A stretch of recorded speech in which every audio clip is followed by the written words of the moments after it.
that ye may be proof of what is good and acceptable and perfect will of God. What if I told you this man? Hey, what's up? Hey, pretty girl. And this man are the same exact person. Always knew that there was a possibility, a high possibility that I was gonna go to jail, right? And so I would keep bail money under my bed. For decades, Oscar Hernandez was a criminal, a drug dealer, a man who just wanted to belong. So how did he get from handcuffs to holy? We have to take a step back in time when he was just a kid. I yearned for a family. I yearned for acceptance. Oscar grew up in Corpus Christi with his 2 siblings and mother. During the day, Oscar was left with little supervision while his mom worked and learned English at night.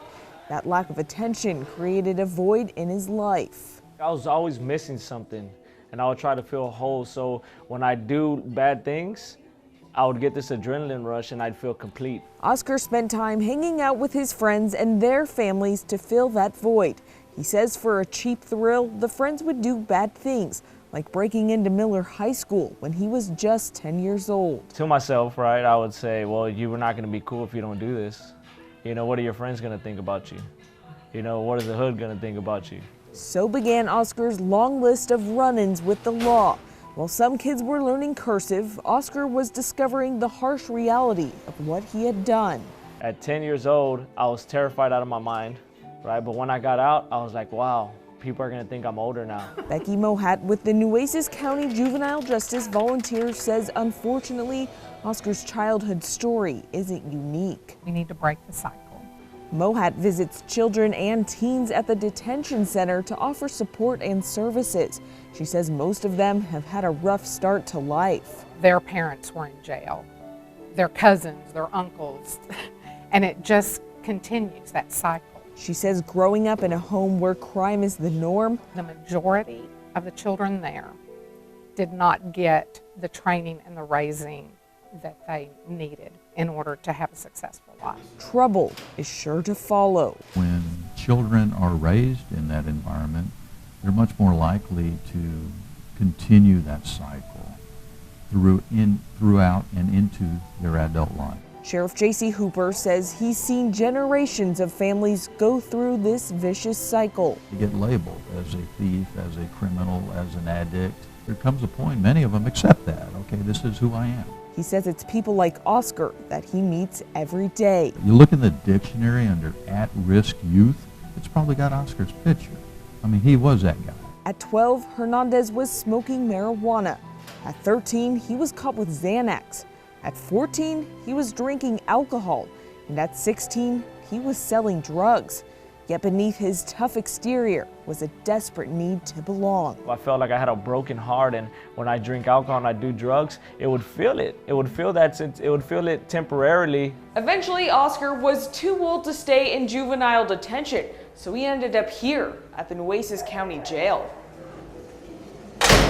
I was at rock bottom. If it was alcohol, if it was marijuana, if it was cocaine, if it was pills, I was doing anything that was in front of me. I was getting minimal sleep. Oscar also lost custody of his children by the time he was 21.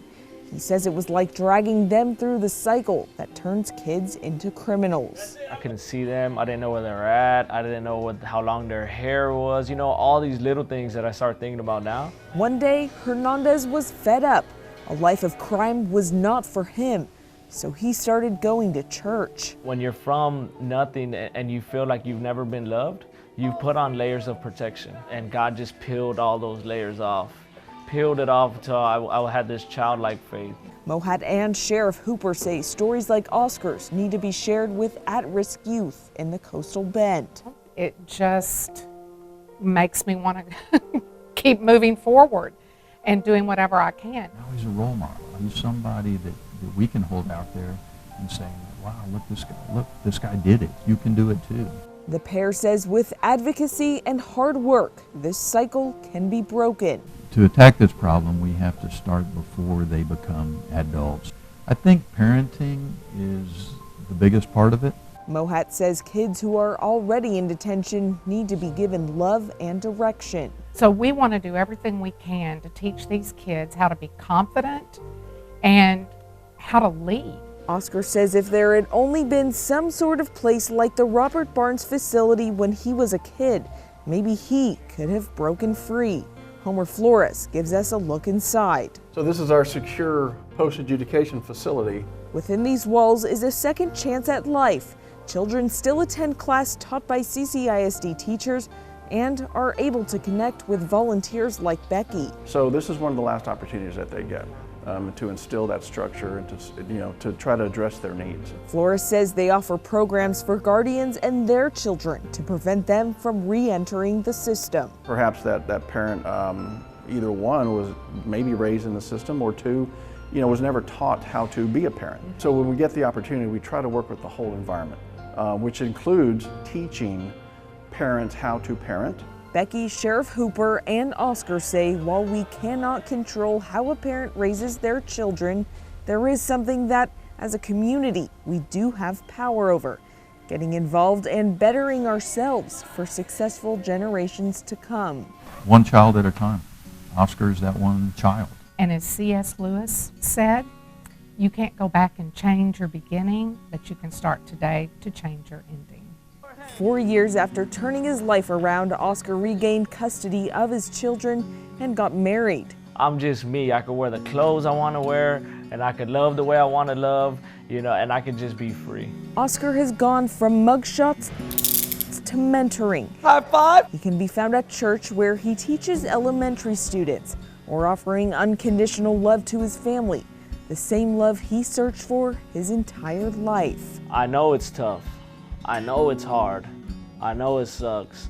I know it feels like the world's gonna collapse around you, but God has your back.